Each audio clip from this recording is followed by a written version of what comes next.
ওই খিদা লাগছে রে, তাড়াতাড়ি খাওন দে। আপনি যে বাজারে গেলেন, আজকেও কোনো বাজার নিয়ে আহেন নাই। তোর আমি 1 সপ্তাহ আগে বাজার ফিরে দিলাম, তোর ডিবা আমি এত দিয়ে ভরতে পারবো না। তুই হলো চারালের বংশ, তুই চারালের মতো ব্যবহার করছিস আমার সাথে। আমার বংশের সম্পর্কে জানি না, তুই আমার চালান কস। আমার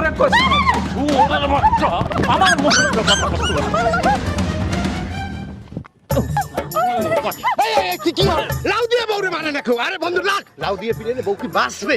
পরিবার তুমি আমার ছাড়ো। আরে দুন্দুল মার, পরিবার ছাড়ো, পরিবার ছাড়ো। না না তুমি সরো, সরো, সরো পরিবার। স্বামী স্ত্রী একটু মিলেমিশা থাকতে হয়, বুঝলা? বাগানে কোনো সবজি শাক পাতা কোনো কিছু থাকে না। এত দূরান দূরে যত দূর আমু তত আইব। বেশি দূর হয়েছে দেখেই লাউ আইছে, ধুন্দুল আইছে, কলা আইছে। আরো দূর হলে তো আরো আইতো। একদম খেতে তাজা তাজা সবজিগুলো লইছি। চিংড়ি মাছ দিয়ে লাউ রান আর ধুন্দুল ভাজি কর, আর একটা কলা দে।